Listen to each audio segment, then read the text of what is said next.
Good evening, football fans, and welcome to the Gridiron Grind. I'm your host, ready to dissect the drama unfolding in East Rutherford, where the New York Giants, a franchise built on Super Bowl glory and hard-nosed defense, are navigating one of the most tumultuous seasons in recent memory.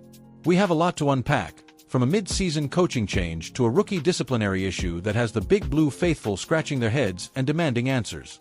But let's start with a question that's dominating the headlines in the Big Apple. Why on earth was rookie linebacker Abdul Carter, a prized draft pick, riding the pine for a critical portion of the Week 13 game? The truth is, this question is merely a symptom of a much larger, more painful reality for Giants fans. Let's not mince words. This season has been disastrous. After sputtering out to an abysmal 2-8 start, the hammer finally fell on November 10th. Head coach Brian Daboll, the man who injected life into this team just a season ago, was dismissed. The team had dropped 4 straight before that move, and in a crushing blow of continuity, the results have not improved. In fact, they've gotten worse.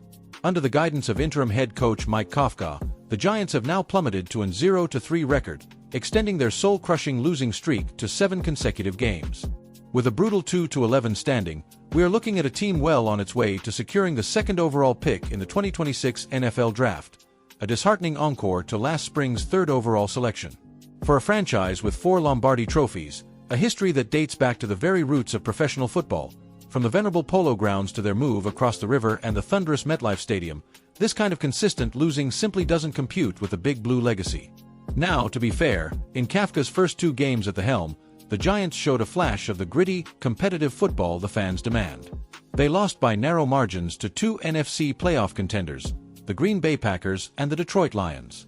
They looked like a team fighting for their coach, battling like the storied Giants defenses of old, led by legends like Lawrence Taylor, who practically patented the pass rush, or the Hall of Famer Michael Strahan, whose infectious energy and record-breaking sacks defined an era. But then came Monday. The bottom completely fell out.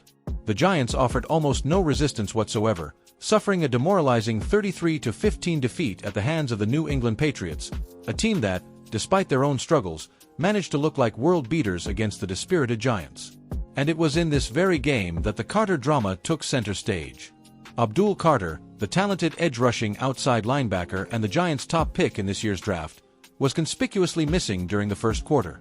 Post-game, when pressed on the matter, Mike Kafka simply stated it was a coach's decision.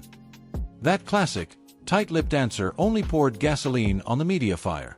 Now, thanks to the investigative work by folks like Charlotte Carroll and Dan Duggan of The Athletic, we have the full story.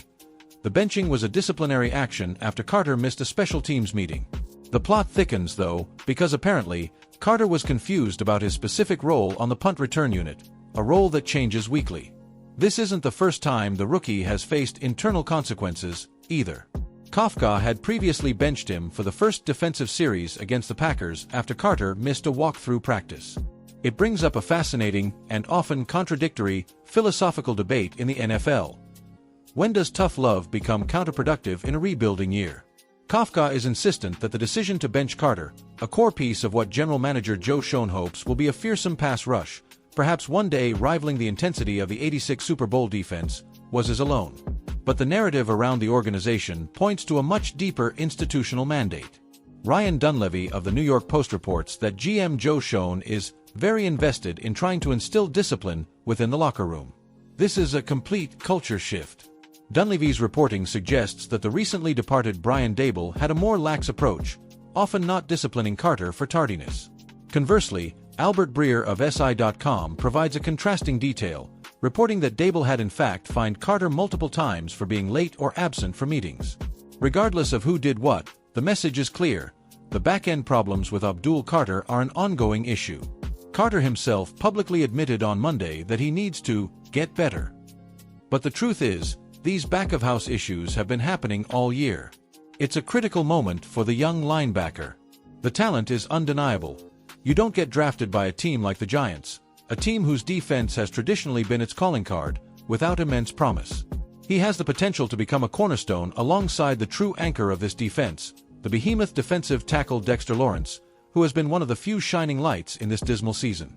But potential, as the saying goes, only buys you a cup of coffee. You need production, and you need professionalism. The disciplinary issues, the coaching changes, they all lead back to the record. Let's look at the numbers. Since the beginning of the 2023 season, Joe Schoen's second year as GM, the Giants have compiled a truly sobering 11-36 record. This is a staggering level of non-competitiveness, a mark that has drawn immense criticism to Schoen's door. Fans are rightfully asking, where's the vision? And when will we get back to the days of chasing the Eagles and Cowboys for NFC East supremacy? Speaking of the NFC East, this division, the ultimate drama theater in the NFL, is currently running circles around the Giants. The Cowboys, with their high-powered offense and fierce rivalry with Big Blue that dates back generations, are cruising. The Philadelphia Eagles, a team the Giants love to hate and whose fan base provides some of the most electric, hostile environments in football, are once again Super Bowl contenders. The Giants, meanwhile, are just trying to find a rhythm. The statistics tell a damning story for the current state of the team. While Schoen sees glimmers of hope in the defense, with pass rush and pieces in the secondary, the overall defense ranks a woeful 30th in the NFL. That's near the bottom of the barrel. When a Giants defense is this porous, it's not just a bad season, it's a violation of franchise identity. This is the team that won Super Bowl 42 and XLVI by suffocating Tom Brady and the mighty Patriots dynasty with a relentless defensive line and strategic pressure that was simply impossible to counter. The current defense is a shadow of that proud history. With 4 games left on the schedule, Mike Kafka is auditioning for his professional life. He's running out of time to convince the Giants organization that he is the man to lead this historic franchise out of the wilderness. However, the team has not ruled out giving Kafka the full-time job.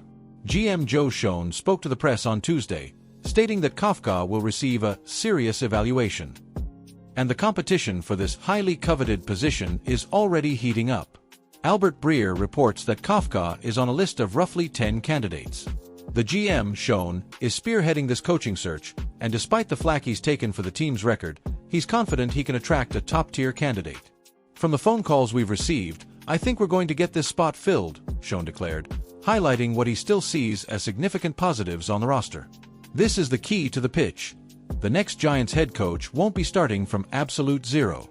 Schoen believes the new coach will inherit an offense that has some pieces in place to build around. He specifically named a trio of players who represent the Giants' future, a new nucleus around which a winning team must coalesce. Jaxson Dart, identified by the GM as the potential franchise quarterback. This is a massive vote of confidence for the young signal caller, whose development will be paramount. Malik Neighbors, the dynamic #1 wide receiver. Neighbors is a genuine talent, a threat to score every time he touches the ball, a player whose explosiveness could eventually rival the impact of past Giants receiving greats like Victor Cruz, whose salsa-dancing touchdown celebrations were a cultural phenomenon after the 2011 Super Bowl run. Andrew Thomas, the rock-solid left tackle. You can't have an elite offense without an elite anchor protecting the quarterback's blind side, and Thomas provides that foundation. Add to that the aforementioned talent on defense, Dexter Lawrence, and you have the beginnings of a solid roster base. The challenge for the next coach will be integrating that talent, instilling the necessary discipline, the kind that brought this franchise 4 Super Bowl wins, and most importantly, transforming the losing culture into a winning one. The history is there, the passionate, relentless Big Blue fanbase is there, now the leadership needs to catch up. The final quarter of this season is less about